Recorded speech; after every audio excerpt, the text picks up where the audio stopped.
الحمد لله رب العالمين والعاقبة للمتقين والصلاة والسلام على سيد الأنبياء والمرسلين خاتم النبيين محمد وعلى آله وصحبه أجمعين اما بعد۔ میرے دینی اور ایمانی بھائیوں، بزرگوں اور دوستوں، مبارک ایام جن کے گزشتہ ہفتے فضائل بیان کیے گئے تھے وہ تیزی سے اختتام پر رواں دواں ہے۔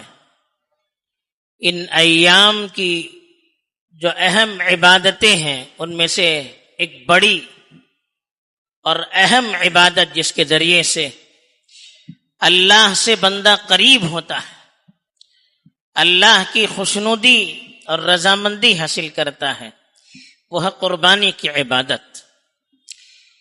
ہم اور آپ سب جانتے ہیں کہ قربانی حضرت ابراہیم علیہ السلام کی اہم سنت ہے۔ اللہ تعالیٰ نے حضرت ابراہیم علیہ السلام کو تو یہ حکم دیا تھا کہ وہ اپنے اس وقت کے اکلوتے فرزند جو بڑی تمناؤں کے بعد، آرزوؤں کے بعد پیدا ہوئے تھے، ان کو ذبح کر دے اللہ کے لیے۔ تو حضرت ابراہیم علیہ السلام اللہ کے نبی تھے، انہوں نے اپنے فرزند سے اس کا تذکرہ کیا۔ وہ فرزند بھی ابراہیم کے فرزند تھے، انہوں نے فوراً کہا کہ ابا جان افعل ما تؤمر، آپ کو جو حکم دیا گیا ہے آپ اس کو پورا کیجیے۔ تو حضرت ابراہیم علیہ السلام نے صرف اور صرف اللہ کو راضی کرنے کے لیے اپنے فرزند کو قربان کرنے کی پوری تیاری کی۔ جب قربانی کرنے لگے تو اللہ کی طرف سے ان کی جگہ پر ایک دمبا بھیجا گیا اور اس کو انہوں نے اللہ کے لیے قربان کیا۔ تو قربانی کی جو اصل روح یہی ہے کہ ہم اپنے جذبات کو، اپنی محبوب چیزوں کو اللہ کے خاطر قربان کریں اور اللہ کے ہر حکم کو، چاہے وہ ہمارے مزاج کے مطابق ہو نہ ہو، ہم پورا کرنے کے لیے تیار ہو جائیں۔ یہ اصل مقصد ہے۔ قربانی آدمی جب کرتا ہے تو کوئی اپنا شوق پورا نہیں کرتا ہے، وہ ایک سنت پورا کرتا ہے، ایک بڑے نبی کی سنت پورا کرتا ہے جس کو ہمارے اور آپ کے آقا حضرت محمد مصطفیٰ صلی اللہ علیہ وسلم نے اپنی امت کے لیے بھی مشروع قرار دیا ہے۔ سنت جب ہم ادا کر رہے ہوں تو ہمارے دل کے اندر بھی جذبہ سنت کو ادا کرنے کا ہونا چاہیے، ہمارے دل میں جذبہ اللہ کی قربت کو حاصل کرنے کا ہونا چاہیے، اللہ کی رضامندی حاصل کرنے کا ہونا چاہیے۔ ہم جانور کو تو ذبح کر رہے ہیں لیکن اپنے نفس کو بھی ذبح کر رہے ہیں، اپنے جذبات کو بھی ذبح کر رہے ہیں۔ ہم جانور کو قربانی کے لیے جھکا رہے ہیں لیکن ہم نیت تو ہی ہونی چاہیے ہم اپنے آپ کو اللہ کے سامنے جھکا رہے ہیں، ہم اپنے جذبات کو اللہ کے سامنے جھکا رہے ہیں، ہم اپنی محبوب اور پسندیدہ چیزوں کو بھی اللہ کے حکم کے آگے جھکا رہے ہیں۔ اس نیت سے ہمیں قربانی کرنی ہے تاکہ جب ہم قربانی کریں تو قربانی کا ثواب بھی اللہ کے یہاں ہمیں حاصل ہو، اور یہ قربانی آخرت میں ہمارے لیے سرخروئی کا باعث بنے، اللہ کے یہاں قربت حاصل کرنے کا ذریعہ بنے، اللہ کی محبت کو حاصل کرنے کا ذریعہ بنے۔ اس نیت سے قربانی ہوگی تو وہ اللہ کے یہاں پسندیدہ اور اللہ کے یہاں مقبول قرار دی جائے گی۔ اگر ہم قربانی کے لیے لاکھوں روپیہ خرچ کریں گے، جذبہ صرف یہ ہوگا کہ میں قربانی جو کر رہا ہوں لوگوں کو معلوم ہو جائے، لوگوں میں چرچا ہو جائے کہ میری قربانی کتنے بڑے جانور کی میں نے کی ہے، کتنے لاکھ روپے میں نے قربانی کے لیے خرچ کیے ہیں، یہ جذبہ اگر ہوگا تو اللہ کے یہاں اس کی کوئی حیثیت نہیں ہے۔ اللہ تعالیٰ نے صاف قرآن مجید میں ارشاد فرمایا کہ لن ینال اللہ لحومها ولا دماؤها، کہ اللہ کو تمہارے جانوروں کا گوشت نہیں پہنچتا ہے، اس کا خون نہیں پہنچتا ہے، وَلَكِنْ يَنَالُهُ التَّقْوَى مِنْكُمْ، تمہارے دل کے اندر جو اللہ کا ڈر ہے، جو نیت ہے، جو اخلاص ہے، جو جذبہ ہے، وہ اللہ تک پہنچتا ہے۔ جانور کیسا ہو یہ اللہ نہیں دیکھتے ہیں، یہ الگ بات ہے کہ جانور اچھا ہونا چاہیے، لیکن اللہ کیا دیکھتے ہیں؟ اگر ہم اللہ کے لیے قربانی کر رہے ہیں تو ہمیں یہ دیکھنا چاہیے کہ اللہ کو کیا چیز پسند ہے، اللہ کی کس چیز پر نظر ہے، اللہ کس چیز کو ہم سے طلب کر رہا ہے، اللہ کس چیز سے خوش ہوتا ہے۔ اگر ہم اللہ کے لیے عمل کر رہے ہیں تو ہمیں اللہ کو راضی کرنے کا جذبہ اپنے اندر پیدا کرنا چاہیے۔ اسی لیے اللہ نے صاف قرآن مجید میں ارشاد فرمایا کہ انما یتقبل اللہ من المتقین، کہ اللہ تعالیٰ تو متقیوں کا عمل قبول کرتا ہے، جو متقی ہوں، پارسا ہوں، اللہ کی نافرمانی سے بچنے والے ہوں، اللہ کی مرضی کے مطابق احکام ادا کرنے والے ہوں، عبادت کرنے والے ہوں، عمل کرنے والے ہوں، ایسے لوگوں کا عمل اللہ قبول کرتے ہیں اور کسی کا عمل اللہ قبول نہیں کرتے۔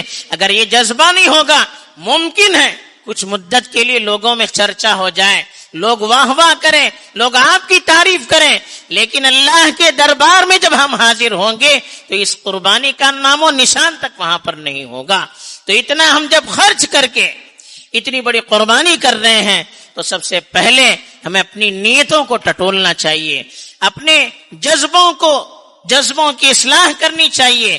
ابراہیم علیہ السلام کے قصے کو یاد کر کے اپنے دل کا تزکیہ کرنا چاہیے، اپنے جذبات کی صفائی کرنی چاہیے، اپنی روحانیت کو مجلہ کرنا چاہیے، اور اللہ سے اپنا تعلق مضبوط کرنے کے لیے ہمیں قربانی کرنی چاہیے۔ دوسری چیز، جب ہم قربانی اللہ کے لیے کر رہے ہیں تو اللہ کا اصول ہے کہ ان اللہ طیب ولا يقبل الا طیبا، کہ اللہ تعالیٰ خود بھی پاکیزہ ہیں اور پاکیزہ چیز کو پسند کرتے ہیں، حلال چیز کو پسند کرتے ہیں۔ ہم اللہ کے لیے قربانی کریں، پیسہ ہمارا صحیح نہیں ہو، صحیح پیسہ نہ ہو، غلط طریقے سے کمایا ہوا پیسہ ہو، اور اس سے ہم قربانی کریں گے تو اللہ کے یہاں اس کی کوئی حیثیت نہیں، وہ اللہ کے یہاں مقبول نہیں ہوگا۔ دنیا والے ممکن ہے یہ کہیں کہ آپ کی قربانی قبول ہو گئی، لیکن اگر ہمارا پیسہ صحیح نہیں ہوگا، حرام پیسے سے ہوگا، مشتبہ پیسے سے قربانی ہوگی تو اللہ کے یہاں وہ مقبول نہیں ہوگی۔ تو اس کی بھی ہمیں کوشش کرنی چاہیے کہ اللہ کی خدمت میں ہم پیش کریں تو حلال چیز پیش کریں، جو حلال طریقے سے حاصل کی گئی ہو، حلال مال سے حاصل کی گئی ہو، ایسی چیز ہم اللہ کے سامنے پیش کریں۔ اسی طرح سے اللہ کی ذات بہت بڑی ہے، بہت پاکیزہ ہے، بہت عالی شان ہے۔ اللہ کی خدمت میں ہم ایک جانور پیش کرتے ہیں تو ہمیں اللہ کی شان کو سامنے رکھ کر ایسے جانور کو پیش کرنا چاہیے جو دیکھنے میں بھی اچھے ہوں۔ ایسا نہ ہو کہ جانور بالکل لاغر ہے، جس کے اندر چلنے کی سکت نہیں ہے، طاقت نہیں ہے، جانور کا پیر بالکل کٹا ہوا ہے، یا جانور صحیح طور پر چل نہیں پاتا ہے، کان بالکل کٹا ہوا ہے، کانا ہے یا اندھا ہے، یا بالکل اس کو کوئی بیماری ہے جس کی وجہ سے گوشت میں خرابی آ گئی ہے، یا خارش ہے، یا جانور پاگل ہو چکا ہے، تو اس طرح کی چیز جس سے جانور کا عیب ظاہر ہوتا ہو، اس کی قیمت میں فرق پڑتا ہو، اور دیکھنے والوں کی نگاہ میں وہ جانور بھاتا نہ ہو، ایسے جانور کو قبول نہیں کرنا چاہیے۔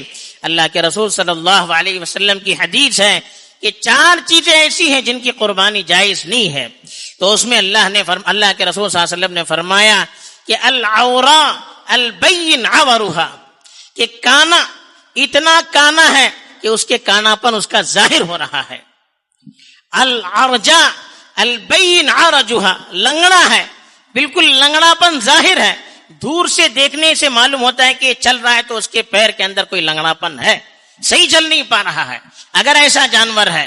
اسی طرح سے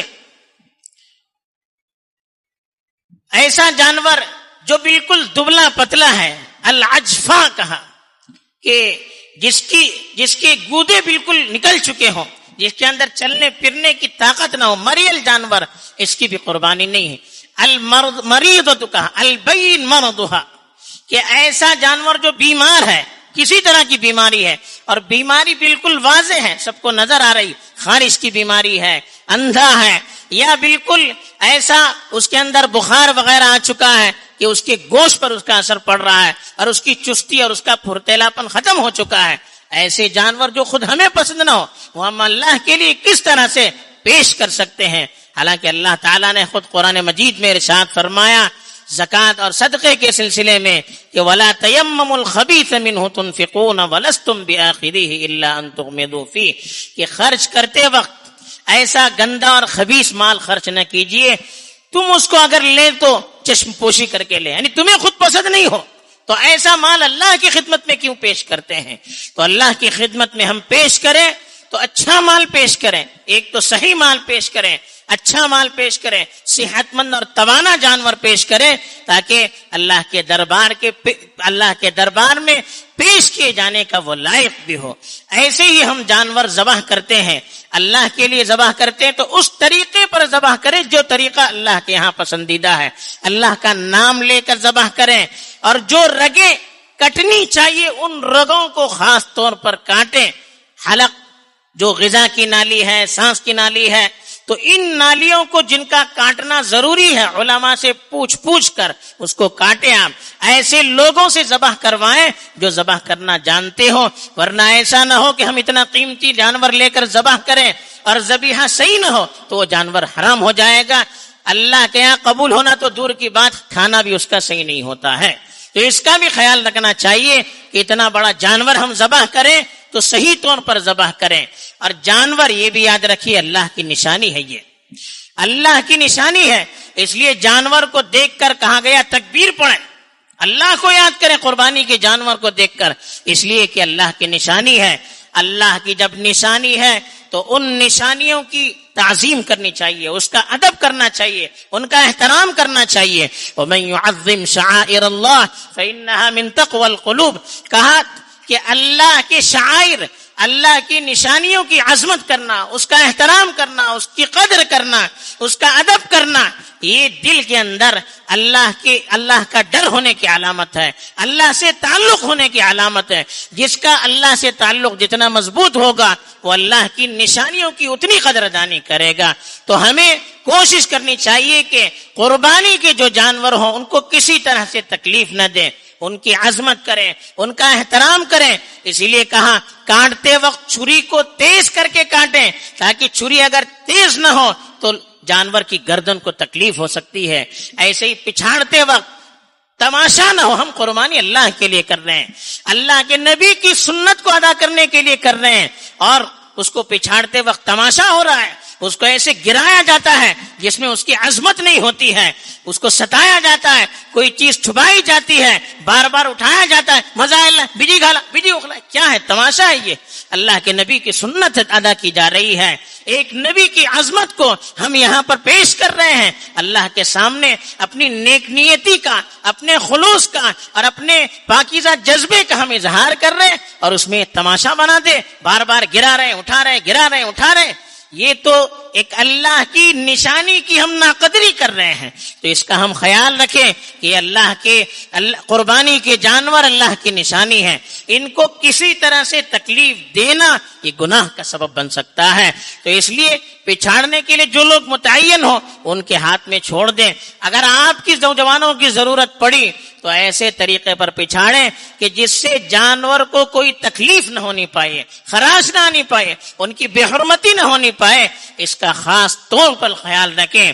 اور اسی طرح سے قربانی اللہ کے لیے کی جاتی ہے، ایک سنت ادا کی جاتی ہے، تو قربانی کے موقع پر ہنگامہ کرنا، شور مچانا، لوگوں کو جمع کرنا، یہ سب قربانی کے اجزاء میں شامل نہیں ہے۔ مرد ہیں، عورتیں ہیں، ایسا لگتا ہے کہ ایسے دنوں میں پردے کا کوئی حکم ہمارے اندر ہوتا نہیں ہے، بے پردگی بالکل عام ہو جاتی ہے، مرد عورت مل کر کھڑے رہتے ہیں، کون مرد؟ پرائے مرد جن کے سامنے آنا عورتوں کے لیے جائز نہیں ہے، جن کو دیکھنا مردوں کے لیے بھی جائز نہیں ہو، ایسی عورتیں اور مرد آمنے سامنے آ جائیں گے، ایک سنت ادا کرنے کے لیے ہم حرام کام کریں گے تو کہاں کا ثواب ملے گا؟ اس کا ہمیں خیال رکھنا چاہیے کہ قربانی کے موقع پر بے پردگی نہ ہونی چاہیے، بے پردگی نہ ہونی چاہیے، اور ایسا اختلاط آپس میں گٹ مٹ نہ ہو مردوں کا جو حرام ہے، اس کی کوشش کریں. آپ قربانی کرتے وقت گھر میں دعوت ہو، لوگ آئیں، یہ کوئی قربانی کے لوازمات میں سے نہیں ہے. بعض لوگ اسی لیے قربانی نہیں کرتے کہ جانور خریدیں گے پھر اتنی بڑی دعوت کرنی پڑے گی، میرے پاس پیسہ نہیں ہے، قربانی نہیں کرتے. اگر وہ ہلکا پھلکا جانور خریدنا چاہے تو خرید سکتے ہیں، لیکن یہ سارے لوازمات جو شریعت میں مطلوب نہیں ہے، اپنی طرف سے ہم نے اس کو ضروری قرار دیا ہے اور اس کے لیے ایک سنت سے ہم محروم ہو جاتے ہیں. اس کا بھی خیال رکھیں. اور خاص طور پر آج کل کے جو حالات ہیں، ان حالات میں ہمیں پھونک پھونک کر اپنا قدم رکھنا چاہیے. ہمیں کوئی ایسا موقع دشمنوں کے لیے فراہم نہ کرنا چاہیے جس موقع سے وہ غلط فائدہ اٹھا کر ایک عبادت سے ہمیں محروم کرنے کی کوشش کریں. ان کا پورا پلان ہے، ان کی پوری کوششیں ہیں کہ کسی طرح سے اس عبادت پر پابندی لگا دی جائے. اور یہاں پر تو بعض جانوروں پر پابندی کے احکامات لاگو بھی ہیں، پھر بھی چونکہ آپس میں ایک دوسرے کے ساتھ سمجھوتا ہوتا ہے، اس بنیاد پر قربانی کی جاتی ہے ان جانوروں کی. تو ہمیں جوش میں آ کر کسی کی بے حرمتی نہیں کرنی چاہیے. قرآن نے صاف فرمایا وَلَا تَسُبُّوا الَّذِينَ يَدْعُونَ مِن دُونِ اللَّهِ فَيَسُبُّوا اللَّهَ عَدْوًا بِغَيْرِ علم. کہا کہ اللہ کو چھوڑ کر جن چیزوں کی وہ عبادت کرتے ہیں آپ ان کو برا بلا مت کہیے. حالانکہ جن بتوں کی وہ پوجا کرتے ہیں وہ بت غلط ہے، ہم جانتے ہیں، لیکن اللہ نے کہا آپ ان کو برا بلا نہ کیجیے. فَيَسُبُّوا اللَّهَ عَدْوًا بِغَيْرِ علم، کہ وہ لا علمی میں اللہ کو برا کہیں گے. ہم ان کے معبود کی توہین کریں گے، وہ ہمارے معبود کی توہین کریں گے. ہم ان کے جو بڑے لوگ ہیں، جو مقدس چیزیں ہیں، اس کو ہم برا بلا کہیں گے. وہ ہمارے نبی اور ہمارے خدا کو برا بلا کہیں گے. تو ان کے لیے ذریعہ کون فراہم کرتا ہے؟ ہم فراہم کرتے ہیں. حدیث میں کہا، حدیث میں روکا گیا، اپنے ماں باپ کو برا بلا کہنے سے، گالی دینے سے روکا گیا، لعنت کرنے سے روکا گیا. صحابہ نے پوچھا اے اللہ کے رسول، کوئی اپنے ماں باپ پر بھی لعنت کرتا ہے کیا؟ اللہ کے رسول نے کہا تم دوسروں کے ماں باپ پر لعنت کرتے ہو، وہ تمہارے ماں باپ پر لعنت کرتا ہے. یہی ہوتا ہے، آپ دوسروں کے ماں باپ کو برا بلا کہیں گے، وہ آپ کے ماں باپ کو برا بلا کہیں گے. تو اس لیے ہمیں دوسروں کے بھی جذبات کا خیال رکھنا چاہیے. ہم مسلمان ہیں، ہمیں اپنے آپ کو جذبات کے تابع نہیں کرنا ہے، شریعت کے تابع کرنا ہے. یہ قربانی کا بھی یہی پیغام ہے کہ ہم اپنے آپ کو شریعت کے احکام کے پابند کریں. اپنی منمانی، اپنے شوق، اپنے جذبے کو پورا کرنے کے لیے ایسا کوئی کام نہ کریں جس کی وجہ سے اللہ نہ کرے، ہزار بار نہ کریں، ایسی مقدس جگہ پر کھڑے ہو کر زبان بھی لڑکھڑاتی ہے کہ اس طرح کے الفاظ ہم کہیں کہ ہماری کسی وجہ سے اس مقدس عمل پر کہیں پابندی نہ لگ جائے. وہ اس طرح کی چیزوں کو ڈھونڈتے ہیں. تو اس کے لیے خاص طور پر فوٹوگرافی، ویڈیوگرافی ایسے بھی صحیح نہیں ہے، لیکن ان مواقع پر حتی الامکان ہم پرہیز کریں. ان چیزوں کو بنیاد بنا کر وہ اپنے لوگوں کی ذہنیتوں کو خراب کرتے ہیں، ان کے اندر مسلمانوں کے خلاف نفرت کے جذبات پیدا کرتے ہیں. کیوں ہم ان کو اس طرح کے مواقع فراہم کریں؟ ایسے موقع پر بہت احتیاط کریں. محلے کے جو ذمہ دار حضرات ہیں وہ ان کا خیال رکھیں کہ کسی طرح سے کوئی اسی طرح بےہودگی نہ ہونی پائے، کسی طرح سے کوئی چوک نہ ہونی پائے، بے احتیاطی نہ ہونی پائے. اس کی ہم کوشش کریں. ایسے ہی جانور کو لانا ہے، لے جانا ہے. تنظیم کی طرف سے بھی اصول بتائے گئے، نمازوں کے بعد پرسوں سنایا بھی گیا ہے. تو ان چیزوں کا بھی ہم خیال رکھیں کہ جانور کو انہی اوقات میں لے جائیں جن اوقات میں لے جانے کے لیے کہا گیا، انہی گاڑیوں پر لے جائیں جن گاڑیوں پر لے جانے کے لیے کہا گیا ہے. دن کے اوقات میں ادھر ادھر نہ لے جائیں. ایسے علاقوں میں قربانی کرنے سے احتیاط کریں جن علاقوں میں غیر مسلم بھی رہتے ہیں. اگر ہم صحیح طور پر قربانی کریں گے اس کے اچھے اثرات بھی مرتب ہوں گے. اس لیے کہ ہر عمل اپنے اندر ایک اثر رکھتا ہے.